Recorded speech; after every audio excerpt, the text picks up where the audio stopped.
Hello, I'm Carl with frugalberry.com. Today I'm going to be showing you how to make some Castile bar soap.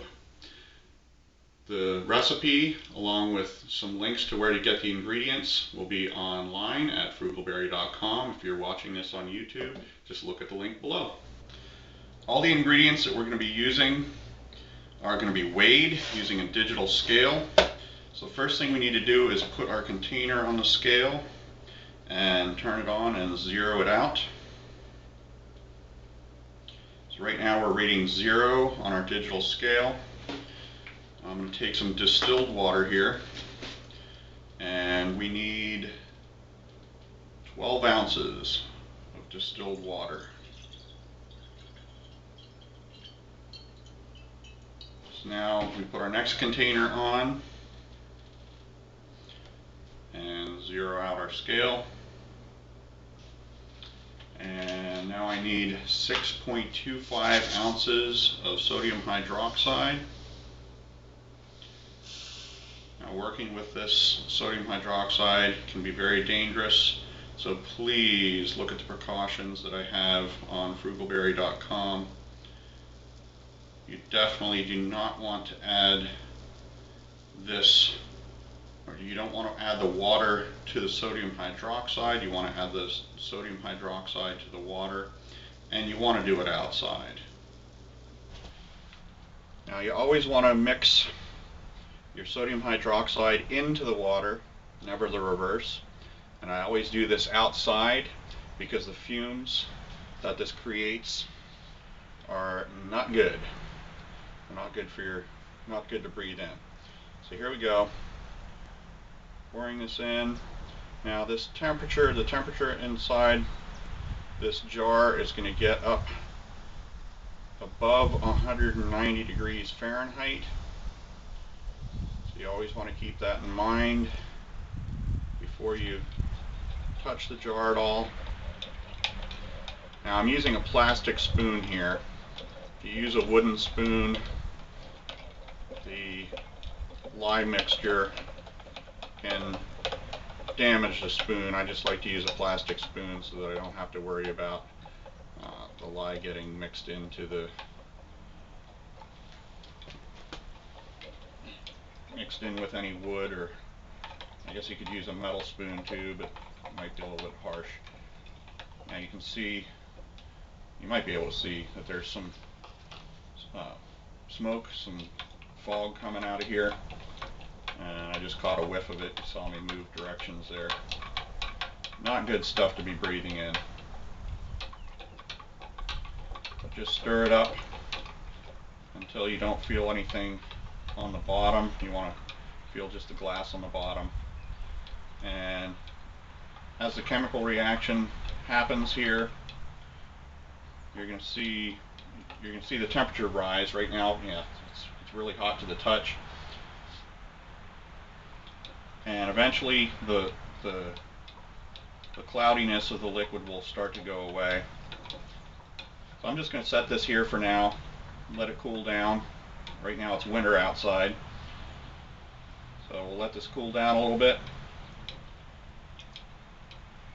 And in the meantime, we'll start mixing our oils together.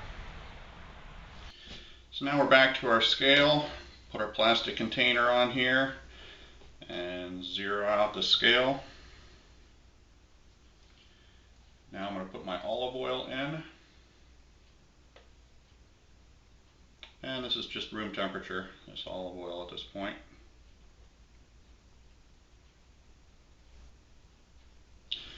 Alright, so now with the olive oil in my bowl, I've just zeroed out the scale again, and now I add my coconut oil.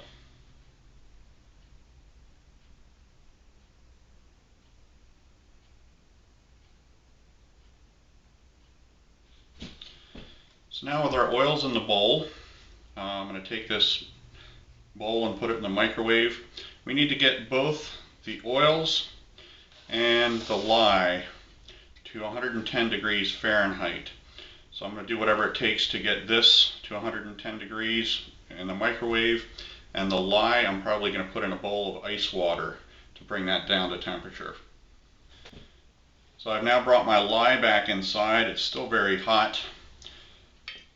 You can see, hopefully you can see, that the liquid is no longer cloudy.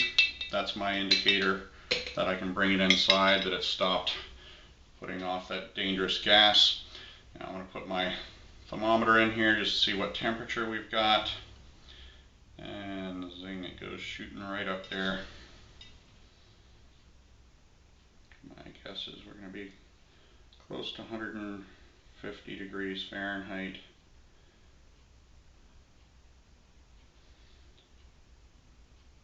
Still going up. All right, we're about 140 degrees Fahrenheit. So I shake that off. I do like to have a plate here so I can put my utensils on there and keep it off. This is actually a piece of vinyl flooring that I put down on top of our counter just to protect the counter. So now, with this at 140 degrees still, I'm going to put it into a bowl full of water. Now this is just regular tap water here. I've got some ice cubes here. You don't want to put this directly into ice water, or there's a chance you could crack the glass. So I put it into the cold water here, and then add some ice cubes around it.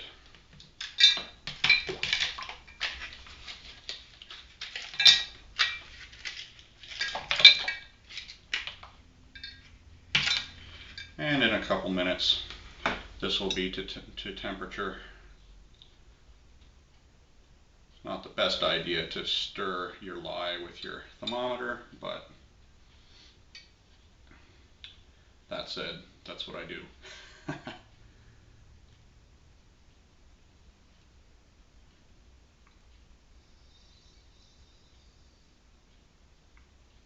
Alright, temperature's starting to come down a little bit. We'll just let that sit.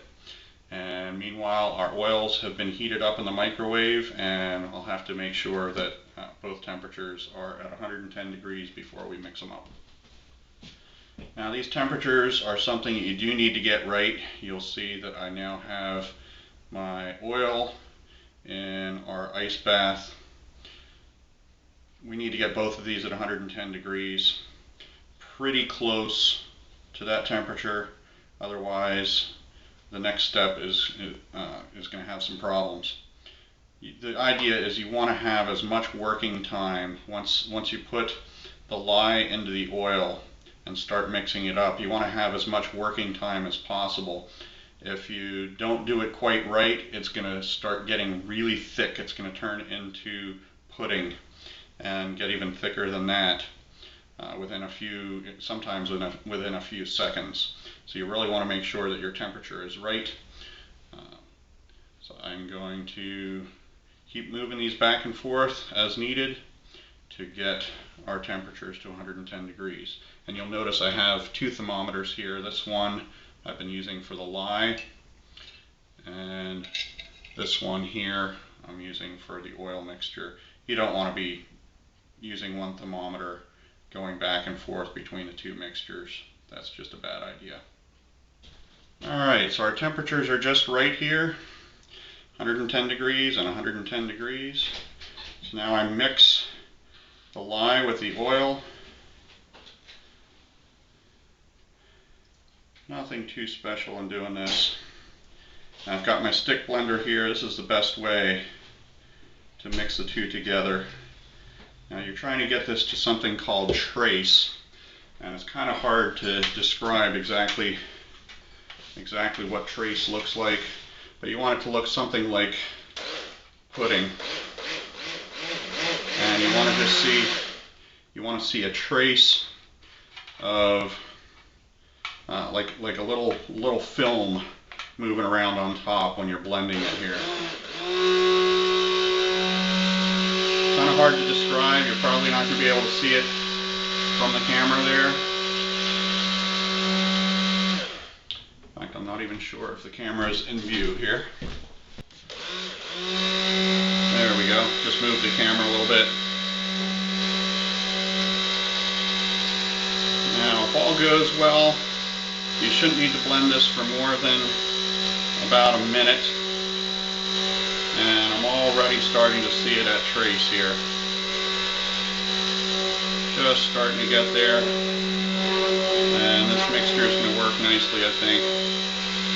So I'm going to pull my blender out now.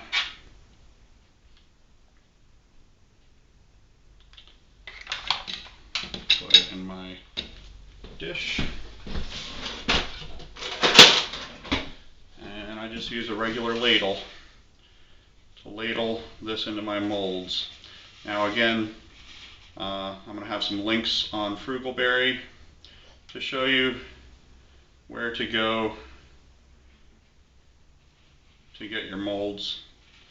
Or you can even create your own mold. Some people like to just put it into a wooden frame that has a wooden bottom on it, and then a day later or so they come back and cut the pieces up into bar shapes. I like having the molds. I think it looks a little bit better, a little more professional when you're all done. Some people like that rough and rugged look. Not I. So I won't show you the whole process of pouring these molds in. Again, the recipe will show you online on Frugalberry how many bars of soap you should expect to get out of each recipe. I have a full recipe, a half recipe, and a quarter recipe, depending on how much you want to make, how many ingredients you have, that type of thing. So the molds are all filled up. It was actually a very good pour. Nothing got really goopy or too thick to pour. And so now I just let this sit overnight. Should let it sit for 24 hours, 24 to 48 hours before trying to take them out of the molds. I'll actually probably let it sit 48 hours. Pull these out in 2 days, and I'll show you how to do that.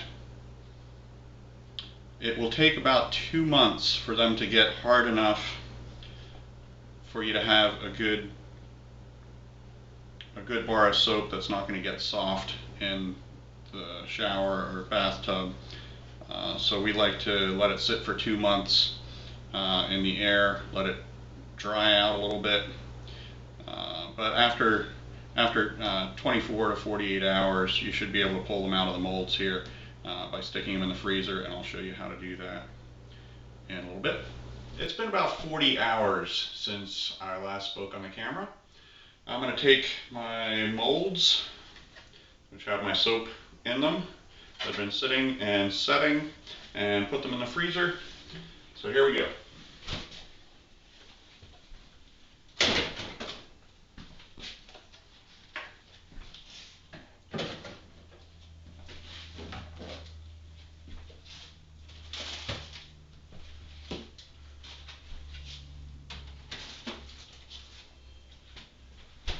And we'll let them sit for about 30 minutes. And through the magic of video, 30 minutes will pass like this.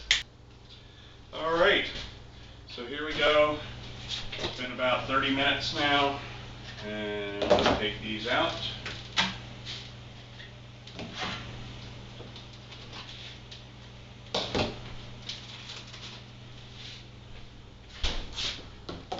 And I just flip it over. Pop it from underneath, and out comes my soap. Try that again. Take it out, flip it over.